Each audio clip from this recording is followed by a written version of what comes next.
Ouvinte Estrelinha, tá sabendo que agora nosso canal do YouTube tá com conteúdos em vídeo? Se inscreve e ativa o sininho pra não perder as previsões mensais do seu signo e nem os nossos episódios. Aproveita e curte, compartilha e comenta pra fazer nosso canal chegar em mais pessoas. E claro, se puder, apoie nosso podcast pelo PicPay, que é astrobrasilis@gmail.com ou acessando livepix.gg/astrobrasilis.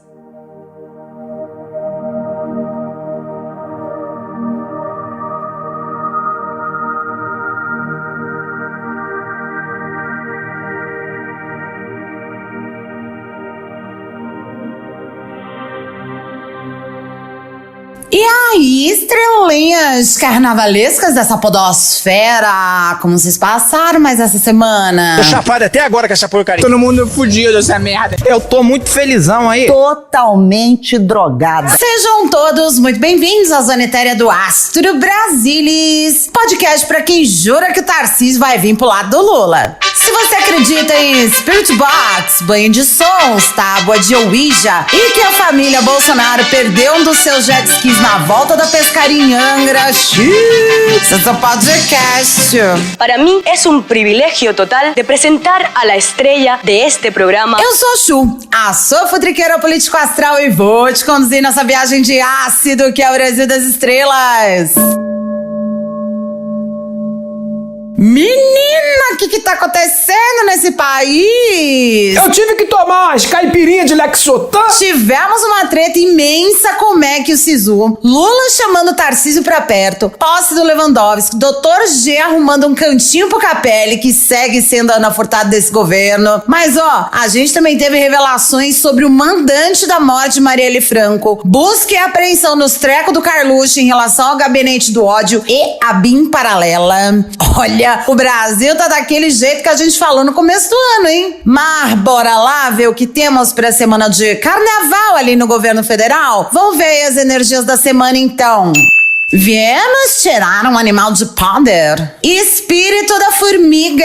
Grande alerta aqui pra tropas do Lula III, ouvinte Estrelinha. Essa é uma semana de trabalho árduo, organização, cooperação e disciplina. Ou seja, esquece carnaval, presidente. Desgraça. A formiga é conhecida por sua diligência e trabalho árduo. Portanto, essa energia pede para intensificar esforços e manter uma abordagem disciplinada para lidar com tarefas e projetos que precisam sair do papel em 2024. A formiga também é conhecida por sua habilidade de organização. Então pode ser uma semana favorável aí pro governo se concentrar em organizar e planejar de forma eficiente, garantindo aí uma abordagem estruturada para as atividades governamentais. Recados de novo pro casal Haddad Tebet, que fevereiro promete tretas no setor das contas públicas e eles precisarão ser bastante rigorosos em relação aos planos e também em como vão divulgar as informações sensíveis para a oposição e imprensa.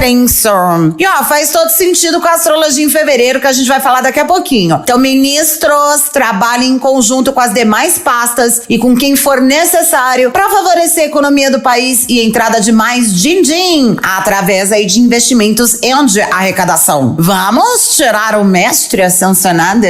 Oi, um casal, Arcturus e Diana. Eu sou a invocação de todas as bênçãos. Olha só, esse casal serve ao 7º raio e são mestres que auxiliam em transições e transmutações importantes. Portanto, semana favorável para mais mudanças estruturais no governo de Dom Lula III. É também uma semana para voar nesse aspecto e fazer o restante das mudanças que Lula precisa implementar. Leia-se reforma ministerial, Lula. Vejam aí que já é a segunda semana que fala de janela favorável. E o Lula tá perdendo esse bonde. O Arcturus e a Diana auxiliam no desenvolvimento de potenciais talentos que não estão sendo usados no governo por medo ou limitação. Então vamos lá, presidente, acelera bem. Vamos tirar uma runa, onde o runa de harmonia e transformações positivas. Aí, gente, o Lula está comendo bola, dormindo no ponto. Desgraça. Mais uma vez a gente tem a espiritualidade aqui, dando a entender que temos uma semana de alegria, realização e sucesso, mas que o governo federal pode também experimentar uma atmosfera assim mais positiva e satisfatória, com senso de realização, felicidade, tanto entre os membros do governo quanto na execução de projetos específicos. Essa energia toda positiva aí pode se refletir em uma colaboração mais suave e uma abordagem mais otimista no dia a dia. O recado aqui, inclusive, está direcionado a áreas relacionadas à promoção de bem-estar social, cultura, educação, projetos aí que visam o aprimoramento da qualidade de vida da population. Setores que lidam com iniciativas para promover alegria, equidade e satisfação geral podem se beneficiar particularmente dessa influência. Mas vejam que estamos falando de novo de transformação aqui, hein, ouvinte estrelinha? É por isso que Lula dorme no ponto. Que desgraça! Energias disponíveis lidas. Então vamos lá aos assuntos de hoje do Astro Brasilis. No episódio de hoje, o céu de fevereiro. Já vamos dar uma olhadinha aqui no que a astrologia vem trazendo para esse país de expiação em que a gente vive aí pra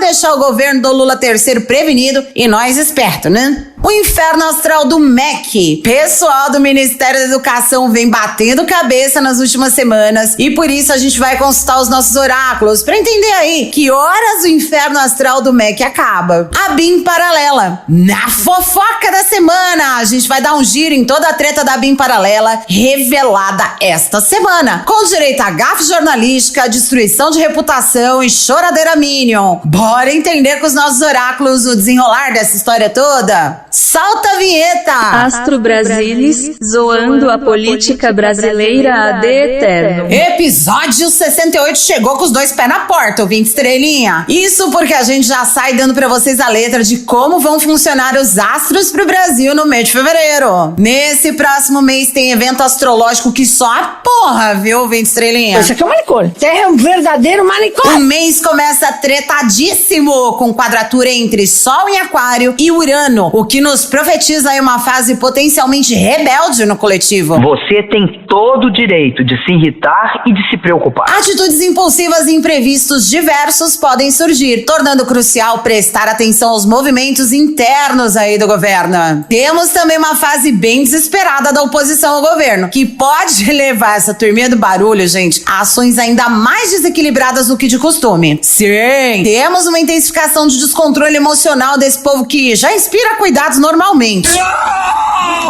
Não, por favor, não! Por isso o governo precisa de atenção redobrada aí na volta do recesso. E olha que caralho, a conjunção entre Mercúrio e Plutão alerta para pensamentos intrusivos, geradores de inseguranças, proporcionando oportunidade de reconhecer padrões mentais prejudiciais que podem levar a paranoias sem sentido. Cala a boca, eu não te perguntei nada! Já ali mais pra dentro da família borsalina, a conjunção entre Marte e Plutão sugere propensão a atitudes impulsivas, motivadas por medos profundos. Eu não tenho inteligência! Mas também destacam a forte capacidade de enfrentar as próprias sombras. Vocês acham mesmo que a família vai ser capaz de enfrentar aí as tretas que vem por aí? Haddad e Tebet precisam ficar bem espertos, gente, desde a leitura ali das energias da semana, hein? Porque, ó, fevereiro é um mês difícil na relação entre governo, imprensa e oposição. Muito focado aí dentro do assunto economia e contas públicas. É desumano! Por isso eu já digo que vale um belo banho de arruda aí com sal grosso pra esse casal que planeja e executa. Por outro lado, o Itamaraty ganha algum protagonismo novamente na política internacional. Ai, que tudo! Mas olha, é tanta treta acontecendo no mundo que eu não consigo nem dizer em qual frente a pasta vai atuar. A gente também vai aprofundar a crise do MEC, mas parece que em fevereiro chega um certo alívio pra quem trabalha pela educação no país, com alguma estabilidade de alívio. Ou seja, significa que existe uma mentira no ar. Educação superior e obras de infraestrutura ganham destaque positivo nesse mês. Pro Brasil como um todo, o intervalo entre 5 e 23 de fevereiro, ou seja, o mês todo, vai ser caracterizado por uma série de processos de organização e planejamento, o que visa otimizar o restante do ano. Durante esse período, os pequenos problemas vão ser identificados, instigando aí o governo a fazer ajustes necessários para melhorar o fluxo de informação e projetos importantes para o país. De novo, reforma ministerial, gente. Deus que me perdoe. A partir do dia 23 vai começar um período significativo aí de escuta nas relações situações, porque Mercúrio entra em oposição ao signo de Virgem. Ah, mas qual que é o sentido, irmão? Não tem sentido. Durante essa fase é aconselhável adotar uma postura mais receptiva, ouvindo mais, falando menos. Olha, é importante também considerar opiniões alheias e evitar posturas defensivas. Isso é fundamental para permitir absorver informações sem dramas desnecessários. O país passa por fase agitada, então, na sua rotina de dia a dia, que torna essencial em manejar cuidadosamente a alta carga de tarefas e resistir à tendência de agir impulsivamente, como a gente falou, que isso pode resultar numa tensão que não precisa agora. A gente recomenda, então, priorizar demandas e compromissos mais cruciais e evitar os excessos esse mês, hein? Meus amores, fevereiro tem potencial pra tretas grandes. Por isso a gente vai ficar de olho nos próximos acontecimentos, porque, né, vocês viram que o babado vem forte. O inferno astral do MEC. Ouvinte estrelinha, o Ministério da Educação já viu dias melhores. Eu concordo e discordo, mas discordo concordando. Apesar da divulgação do reajuste do piso salarial para professores, do desenrola do FIES e do programa Pé de Meia, a vida do Camilo Santana e seus secretários, assessores, não anda nada fácil na pasta. É verdade, quer dizer, às vezes não. Um exemplo disso foi a última sessão da Conferência Nacional de Educação, que aconteceu na Universidade de Brasília, em que a plateia reagiu com protestos ao ministro da Educação. Ao subir no palco para a aprovação do novo texto do Plano Nacional de Educação 2024-2034, a plateia, majoritariamente alinhada à esquerda, entoou em uníssono o grito de...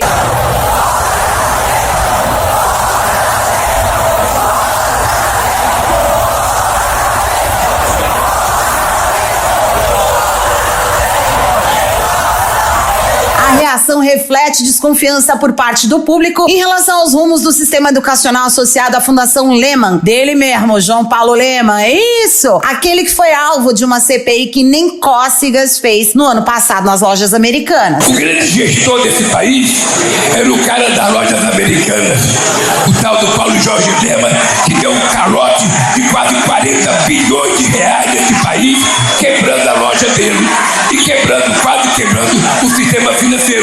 E depois é o poder público que não sabe governar. Você tá com memória curta, ouvinte estrelinha? Vai voltar em 2023 pra ver o que aconteceu. Bom, as suas ações no setor de educação são percebidas como vinculadas a métricas industriais e pouco humanizadas, sendo vistas aí como símbolo do quê? Neoliberalismo. A Fundação Lehman inaugurou uma filial em Sobral, no Ceará, no final de 2021. E apesar de Sobral se destacar positivamente no índice de desenvolvimento da educação básica e receber investimentos governamentais para a esquerda, o modelo do Lehman é considerado prioritariamente orientado por métricas industriais, como eu já disse, o que gerou aí desconforto e manifestações contrárias durante o evento todo. Eu acho pouco. Fora isso, temos a reforma do ensino médio, que está parada até o momento, sem uma resolução após a sua revogação, deixando cada vez mais o Camilo Santana encurralado, que a gente lembra, foi revogada parcialmente e eles têm que apresentar agora um novo projeto. Eu tô exausta! Bom, a gota d'água essa semana veio com um erro completamente injustificável. A divulgação indevida de resultados do SISU, o que deixou estudantes enfurecidos, perplexos, chateados, entristecidos. Cala a boca, vai tomar no cu! A pasta confirmou a divulgação indevida de resultados provisórios que ainda não estavam homologados. De acordo com o MEC, os dados ficaram disponíveis por aproximadamente 25 minutos e a situação está sendo rigorosamente apurada. Mentira! A Uni finalmente apareceu e reagiu, classificando a situação como um grande absurdo e anunciou o lançamento de uma plataforma para que os candidatos prejudicados possam denunciar os erros. E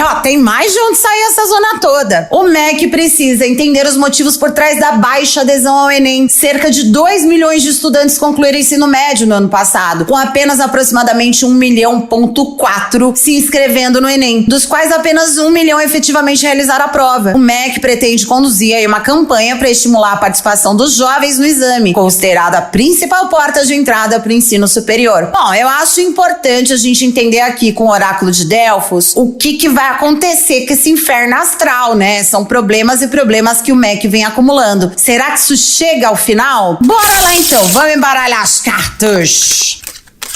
temos a escolha, a ociosidade e a reconciliação. Bom, a carta da escolha mostra que o MEC vem colhendo resultados daquilo que plantou no passado. O que você tá plantando hoje é couve, minha filha? Você vai comer couve! Ao que parece, Camilo Santana e sua equipe enfrentou decisões com escolhas de batalhas bem específicas que contribuíram para a atual crise instalada na pasta, ouvinte estrelinha. A ociosidade confirma o seguinte: teve muita procrastinação no ano passado, além do Camilo ter escolhido um corpo de colaboradores que talvez não esteja 100% comprometido com os seus projetos para educação no país. Vai trabalhar! Essa carta, então, obviamente indica um período de espera ou inatividade. Pode ser aí que no momento o Ministério da Educação esteja enfrentando uma fase de estagnação ou falta de progresso em seus projetos, uma forte sensação de inércia ou paralisação, em que ações necessárias para resolver a crise podem estar temporariamente suspensas. Porra, pelo amor de Deus, eu não consigo. Essa carta também está sugerindo que o Camilo Santana precisa rever seus quadros e mexer suas peças no tabuleiro para ver se alguma coisa acontece. E ó, eu digo isso, ouvinte estrelinha, porque na posição de futuro a gente tem a carta da reconciliação, mostrando que agora a pasta é encorajada até mesmo pela espiritualidade para tirar essa situação ruim de imagem em que ela se encontra, inclusive para corrigir seus erros e seguir buscando entregar um projeto de educação melhor para o país. Ao superar a ociosidade e a inatividade, o MEC terá a oportunidade de buscar reconciliação com o público e a resolução das questões em jogo. Pode representar a capacidade de superar a questão do SISU, buscando aí soluções que promovam harmonia e estabilidade. A reconciliação sugere que em breve o Ministério pode encontrar maneiras de superar a crise e restabelecer um equilíbrio mais positivo. Ai, meu coração que você diz. Melhor, né, ouvinte estrelinha? Mas vamos perguntar também sobre como Camilo Santana atravessa 2024. Eu acho uma boa também, né? Então bora lá. Vamos embaralhar as cartas.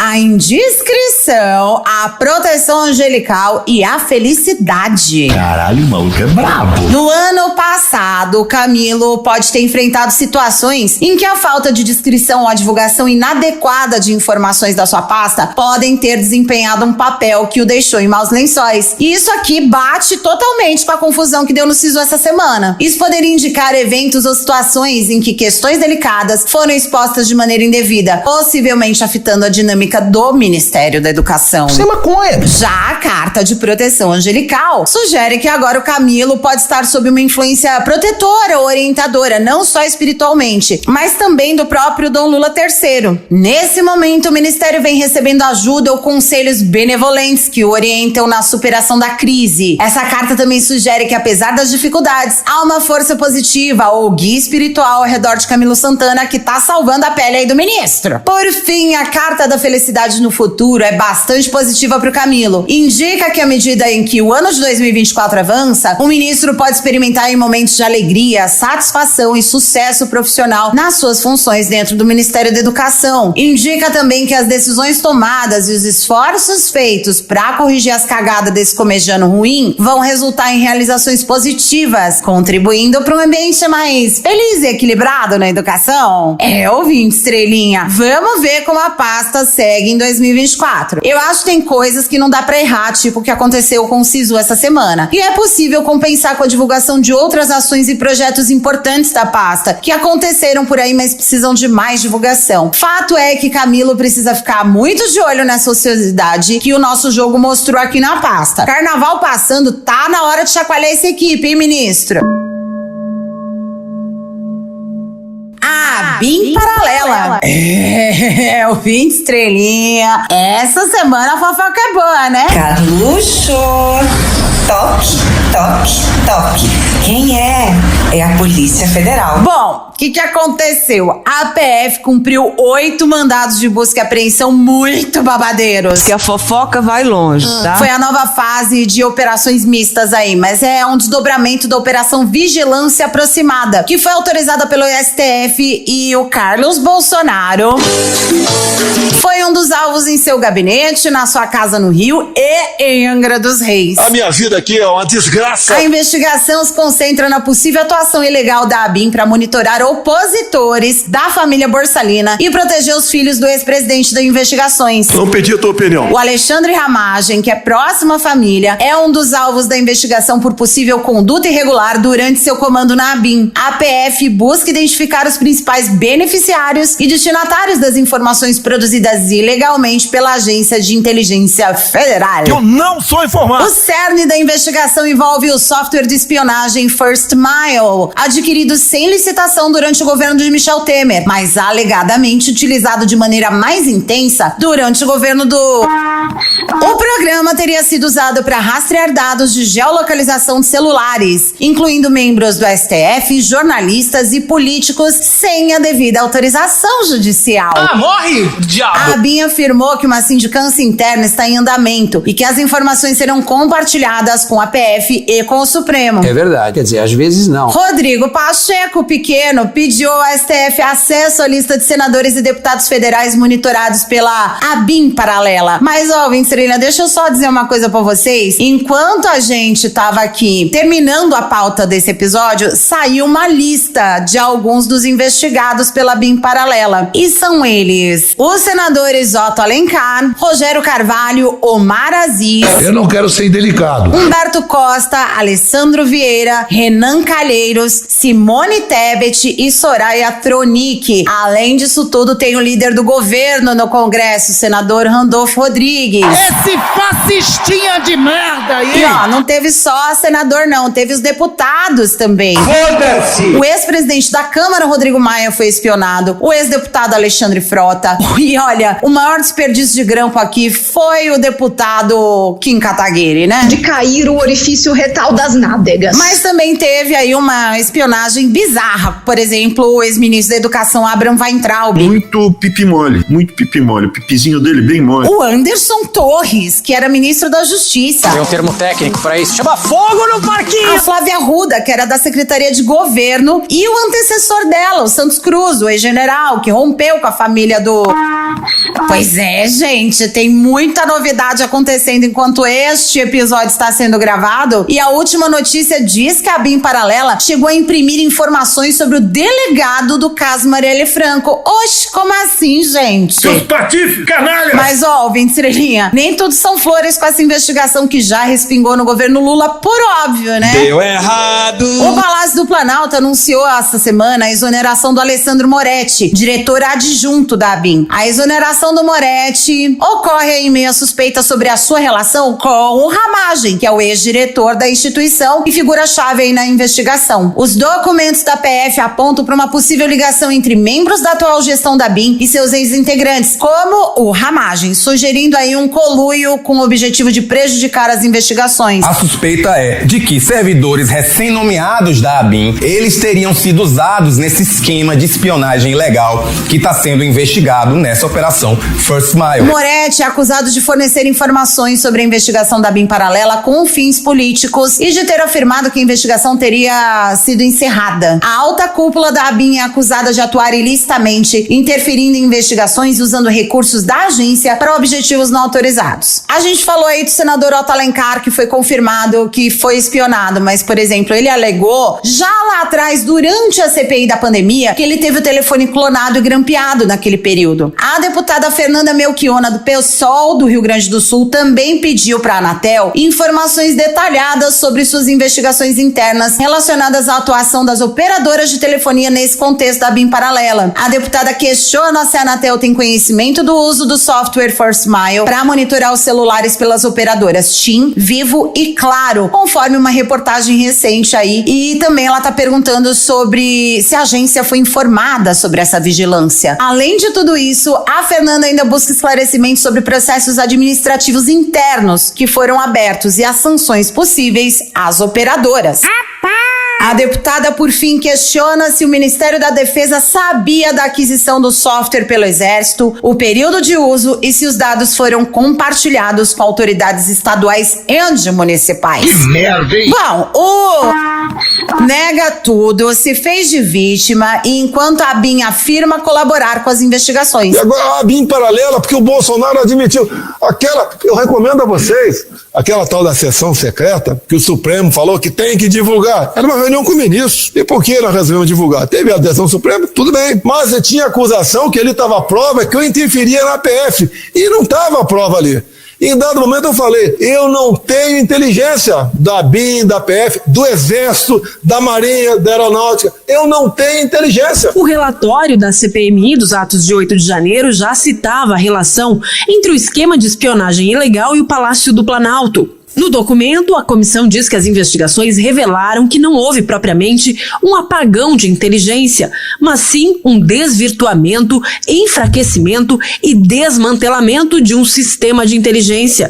Esse enfraquecimento, continua o relatório, foi proposital e está diretamente associado à tentativa de criação de um órgão paralelo de inteligência, a ABIN paralela, comprometido unicamente com os interesses do então presidente da República. O cenário reflete uma crise bem grande no aparato de inteligência do país, com implicações políticas amplas, e a gente tá vendo isso essa semana, né? Nem dá pra falar de tudo. Ouvinte Estrelinha, mas a gente pode dizer que até o jornalismo meteu os pés pelas mãos e acabou passando informação errada de que um suposto notebook da ABIN teria sido apreendido com o Carluxo.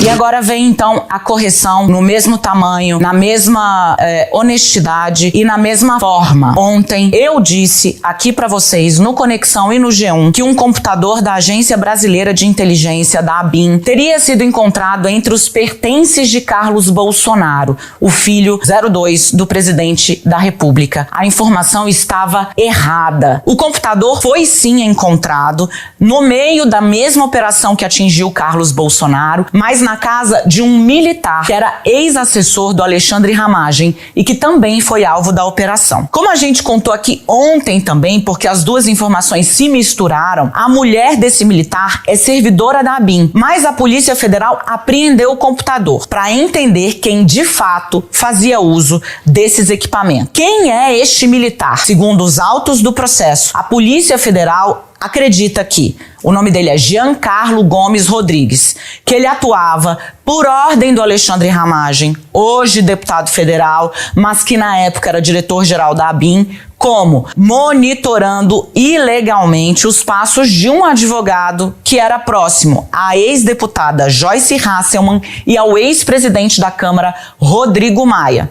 Eles eram, à época, adversários políticos de Bolsonaro.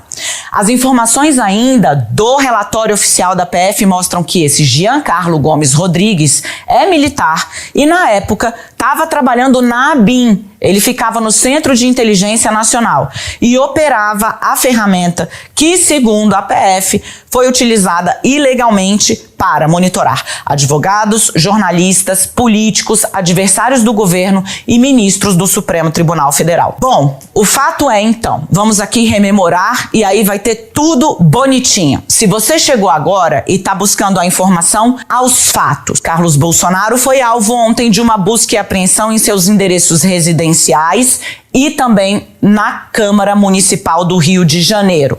O vereador é suspeito de integrar um núcleo político de um grupo que se organizou dentro da Agência Brasileira de Inteligência durante o governo Bolsonaro para espionar adversários e pessoas que estavam entre os alvos de interesse do ex-governo. Além dele, outras 3 pessoas foram alvo da batida. Um computador da ABIN foi apreendido, não com Carlos Bolsonaro, como eu informei ontem, mas com um militar que é suspeito de integrar este mesmo grupo de espionagem ilegal. Pelo erro, a você, telespectador, e a todos os envolvidos, eu peço desculpas. O meu compromisso aqui é sempre com a verdade e com os fatos. Não há problema em errar. Mas palmas pra Daniela Lima, grandona, maravilhosa, que foi lá e fez a sua errata. É mesmo? O novo diretor adjunto da ABIN já foi nomeado, que é o Marcos Sepic, ou como eu gosto de chamar ele, o Marcos Zempic. Ele afirmou, inclusive, já na primeira entrevista, que as investigações foram corroboradas pelo relatório da PF, pela decisão do cachorro do Supremo, que sugerem a presença desse esquema dentro da agência, sim. Olha, ouvinte Estrelinha, é muito dedo no cu e gritaria pra um bloco só. Bicha, puta que pariu! O Brasil tá lascado! Mas a gente vai usar o implacável tarô de Efaf do Aleister Crowley pra entender primeiro. Tem mais coisa pra ser descoberta nessa história? Vamos baralhar as cartas que eu tô curiosíssima. A arte, a fortuna e a prudência, que seria aqui a temperança, a roda da fortuna e o 8 de ouros. Bom, vamos lá. A carta da arte simboliza alquimia e transmutação, mas ela também fala de uma velocidade mais lenta nas apurações. Aqui no contexto da investigação, pode sugerir que há uma necessidade de misturar habilidades, cruzar informações e elementos diversos para compreender completamente a complexidade do caso. O bagulho é louco, ouvinte Estrelinha. Mas, veio aí. Porque esta carta indica que tem aspectos ocultos que ainda vão ser revelados através de uma abordagem mais sutil e criativa, ou seja, no sapatinho, ouvinte Estrelinha. A roda da fortuna traz aqui uma plot twist nervosíssima no caso. E gente, o bagulho vai ficar louco mesmo. Indica aqui que o desenrolar dos eventos não é fixo e há possibilidade de mais revelações ou mudanças significativas nas linhas de investigação. Essa carta também sugere grandes viradas e fatores externos imprevisíveis. Misericórdia! E a gente tem também o 8 de discos, ou a prudência, que está associado aí à sabedoria e consideração cuidadosa das ações da PF e do STF a partir de agora. É necessário um processo metódico e cauteloso para descobrir o que ainda está oculto e pode indicar que os investigadores precisam ser muito prudentes nas suas abordagens e considerar todas as informações com muito discernimento. Jesus amado, a gente sabe que o Xandão aí, tá sendo muito cuidadoso, mas tá demorando muito. Mentira! Assim, olha, essa história vai dar pano pra manga, ouvinte Estrelinha. Mas, a gente também quer entender qual será o futuro do Ramagem, já que o PSOL pretende entrar com o processo de cassação dele agora na volta do Legislativo. Mas aí a gente quer saber, é cassação, é afastamento, é prisão? O que vai acontecer, afinal, com o Ramagem? Será que as cartas podem nos contar? Vamos embaralhá-las! A crueldade, os amantes e o deboche, que é aqui o 9 de espadas, os enamorados e o 7 de copas. Olha, o 20 estrelinha voltou na moda, mas vocês dizem delação e eu digo o quê? Premiada. Vai tomar no cu, cara. Como eu disse, a crueldade é o 9 de espadas. No contexto da pergunta sobre o destino do Ramagem, em específico aqui, indica que ele pode enfrentar aí uma circunstância bem difícil e desafiadora. Pode representar também a existência de forças externas ou situações que vão complicar o caminho dele e uma dor muito, mas muito grande que ele deve atravessar em cima dos seus objetivos políticos, que agora vão ser paralisados. Você se fudeu. A carta dos amantes representa uma escolha que será colocada diante do Ramagem para se livrar ao máximo de uma punição. Então aqui, nesse contexto, pode indicar que esse querido recebe a opção de falar tudo o que sabe, ou ainda pode representar também a necessidade de escolher entre diferentes caminhos ou enfrentar dilemas morais em relação aos eventos que envolvem a investigação da BIM paralela. As decisões do Ramagem terão impacto crucial no futuro dele. Eita porra! Eita porra! A carta do deboche finaliza esse jogo sugerindo uma energia de desprezo, de homem ao mar, sabe? Tá indicando aqui que ele vai enfrentar críticas intensas da oposição e do governo em relação às suas ações ou envolvimento na situação. Pode também apontar para a necessidade de lidar com eventos de maneira um pouco mais séria, já que ele se considera muito intocável, né? Então assim, Ramagem vai sofrer de um jeito jeito ou de outro, ouvinte estrelinha. Que Deus nos abençoe, tenha piedade de nós. Agora, nessa situação toda, eu sei que o barraco e a fofoca principal que vocês querem saber é o Carluxo. Ele mesmo. Será que ele, o único filhote de cruz credo sem foro, vai ser processado, preso ou prejudicado nessa história toda? Vamos ver aqui, porque saiu que ele é o cabeça do esquema, né? Vamos embaralhar as cartas. Carluxo, faz tempo que a gente não lê nada pro Carluxo aqui. O amor, o imperador e a rainha de discos. A gente tá falando aqui do 2 de copas, o imperador mesmo, né? O arcano maior. E a rainha de ouros. Eita, porra. Ó, ouvem estrelinha. Vocês vão me cancelar depois disso, mas não sou eu que tô falando, é o tarô. O Carluxo, de saída, ele se dá bem, graças às conexões e às alianças que ele possui. Toma no cu todo mundo dessa família de bosta! A carta do amor aqui, no contexto da nossa pergunta, sugere que o futuro do Carluxo tá ligado a conexões e relacionamentos com os quais ele pode contar, já que ele tem muito podre de muita gente que pode ser prejudicada caso, tipo, bocas sejam abertas por aí, né? Cá pra nós, né, que eu não gosto de fofoca, todo mundo sabe. A energia do imperador, ouvinte estrelinha, eu odeio dizer pra vocês, mas tá muito associada ao... Pois é, o imperador sugere que o Carluxo vai depender das habilidades do papai. Eu não tenho inteligência pra assumir o controle da situação. Sim, ouvinte estrelinha, é óbvio que ele vai chorar no colo do pai, jogar na cara tudo que ele fez pelo pai ao longo desses anos, e o pai, lógico, vai acolher, porque vocês têm que lembrar de uma coisa: o Jair é um filho da, né, e um maldito, mas ele é protetor dos filhos dele, ele é um pai muito protetor. A rainha de ouros fecha o nosso episódio mostrando que o Carluxo pode buscar estratégias que visem a sua segurança, digamos, assegurando financeiramente mais outras pessoas. O fato é que ele vai usar de grana também para se safar, ou ainda pode sugerir uma abordagem pragmática para lidar com questões futuras, vulgo chantagem. Bom, em conjunto, ouvinte estrelinha, as leituras mostram que o que a gente meio já sabia, né? O Carluxo pula fora do barco, larga o ramagem pra se afogar e todo mundo vai levar no rabo, menos o cabeça do esquema. Mas ó, vocês viram, tem muito mais de onde saiu esse barraco e a gente tá aqui prontinho pra próxima tiragem, hein?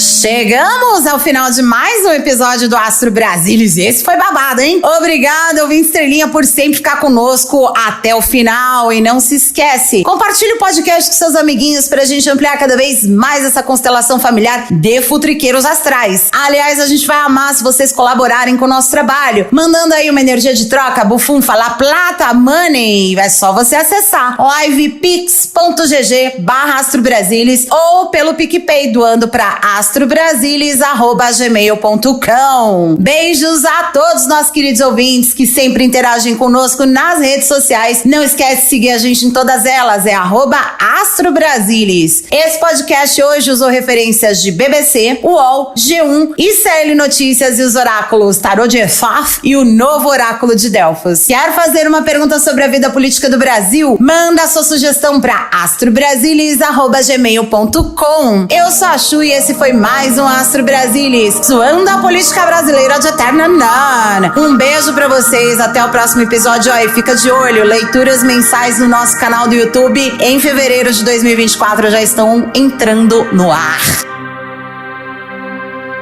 Aviso importante: todas as tiragens de oráculos nesse podcast foram feitas de verdade. Você pode acreditar ou não, vai de você. Mas as previsões contidas nesse podcast são dos oráculos e não refletem necessariamente a opinião da sua criadora.